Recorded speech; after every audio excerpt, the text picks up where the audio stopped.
महाभारत। जब हम ये नाम सुनते हैं तो क्या दिमाग में आता है? युद्ध, धर्म, फिलॉसफी, है ना? लेकिन इन सब के अलावा ये हमें हजारों साल पहले के भारत के बारे में और क्या बता सकता है? चलिए आज इसी ऐतिहासिक रहस्य की परतों को खोलते हैं। कहानी की शुरुआत होती है दो परिवारों के बीच एक कड़वे झगड़े से, पांडव और कौरव। ये झगड़ा इतना बढ़ जाता है कि एक बहुत बड़ा विनाशकारी युद्ध छिड़ जाता है।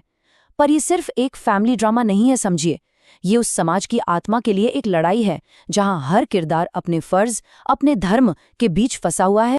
अच्छा, ये जो कविता है ये इतनी बड़ी है, मतलब 1 लाख से भी ज्यादा श्लोक हैं इसमें कि इसे पूरा पढ़ने में हफ्ते लग सकते हैं। लेकिन ये सिर्फ कहानी नहीं है, ये एक तरह से जीने के तरीकों पर एक गाइड बुक है, एक ब्लूप्रिंट जो बताती है कि एक आइडियल समाज कैसा होना चाहिए, या कम से कम कुछ लोगों के हिसाब से कैसा होना चाहिए था। तो सवाल ये उठता है कि देवताओं और योद्धाओं की इन कहानियों से परे असल जिंदगी के बारे में क्या पता चलता है? हम इस महाकाव्य से सच को कैसे निकालें? चलिए एक हिस्टोरियन की तरह सोचते हैं और देखते हैं कि वो इस गुत्थी को कैसे सुलझाते हैं। अच्छा, अब जरा सोचिए, ये काम एक हिस्टोरिकल मिस्ट्री को सॉल्व करने जैसा था।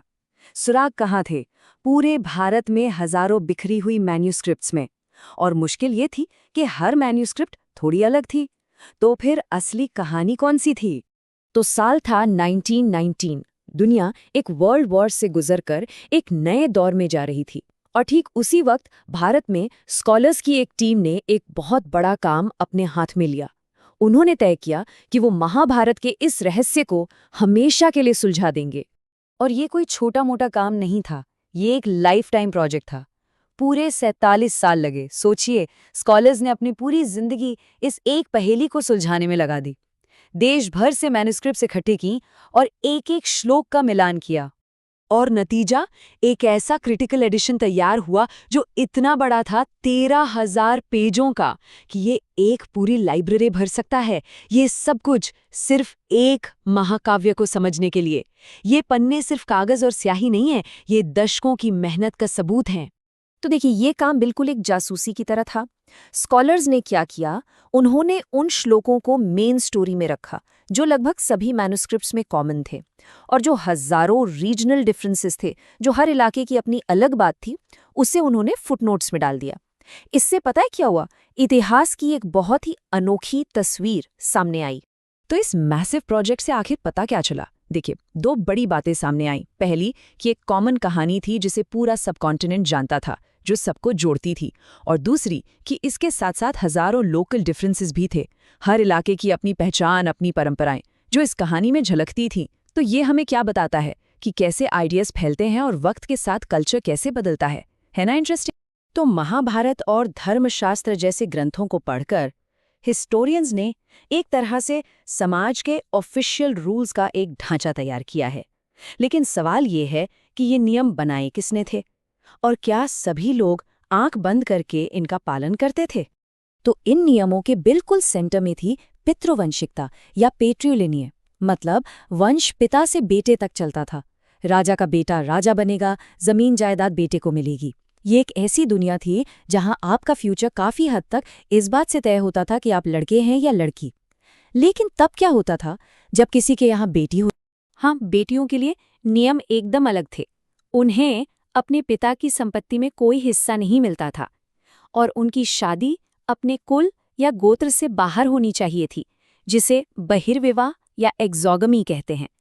सोचिए, ये एक ऐसी व्यवस्था थी जो महिलाओं को उनकी अपनी संपत्ति और पहचान से दूर कर देती थी। और ये जो गोत्र के नियम थे, ये बहुत सख्त थे। शादी के बाद एक महिला को अपने पति का गोत्र अपनाना पड़ता था, अपने पिता का गोत्र छोड़ना पड़ता था, और एक ही गोत्र में शादी करना, वो तो बिल्कुल मना था। ये सारे नियम समाज को एक ऑर्डर में रखने के लिए बनाए गए थे, पर क्या ये हमेशा फेयर? और देखिए, इस सिस्टम को मजबूत कैसे किया गया। कन्यादान, यानी बेटी का विवाह में दान करना, इसे पिता का सबसे बड़ा धार्मिक कर्तव्य बताया गया। ये एक क्लासिक एग्जाम्पल है कि कैसे धर्म का इस्तेमाल सोशल कंट्रोल के एक टूल की तरह किया गया है, जहां नियमों को भगवान की इच्छा बताकर लागू करवाया जाता था। लेकिन कहानी में एक ट्विस्ट है। इतिहास हमेशा सिर्फ नियम बनाने वालों के बारे में नहीं होता। कभी-कभी ये उन लोगों के बारे में भी होता है जो नियमों को तोड़ने की हिम्मत करते हैं। तो चलिए मिलते हैं एक ऐसे ही राजवंश से। तो ये थे सातवाहन शासक। इन्होंने भारत के एक बड़े हिस्से पर, खासकर पश्चिमी और दक्षिणी भारत में राज किया।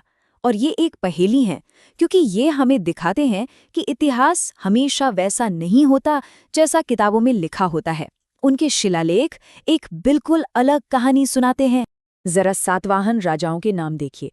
वो अपने नाम से पहले अपनी माँ का नाम लगाते थे, जैसे गौतमी पुत्र, जिसका मतलब है गौतमी का पुत्र। अब सोचिए, एक ऐसे पेट्रियार्कल समाज में जहां पिता का नाम ही सब कुछ था, ये तो एक तरह का विद्रोह था। हाँ, ये बात सही है कि राजगद्दी अभी भी पिता से बेटे को ही मिलती थी, लेकिन माँ के नाम का इस्तेमाल, ये हमें औरतों की पोजीशन और सोसाइटी में उनकी भूमिका के बारे में सोचने पर मजबूर करता है। और सिर्फ राजा ही नहीं, सातवाहन रानियां तो उनसे भी एक कदम आगे थी। वो शादी के बाद अपने पति का गोत्र अपनाने से साफ मना कर देती थीं और अपने पिता का ही गोत्र इस्तेमाल करती थीं। और तो और, कुछ ने तो अपने ही गोत्र में शादी करके ब्राह्मणवादी नियमों को पूरी तरह से तोड़ दिया। ये महिलाएं सही मायनों में अपने समय की रेबल्स थीं। तो यहाँ पर दो दुनियाओं का टकराव साफ दिखता है। एक तरफ है ब्राह्मणवादी ग्रंथ, जो एक आइडियल सोसाइटी की तस्वीरें बनाते हैं, और दूसरी तरफ है सातवाहन, जो अपनी शर्तों पर जी रहे थे।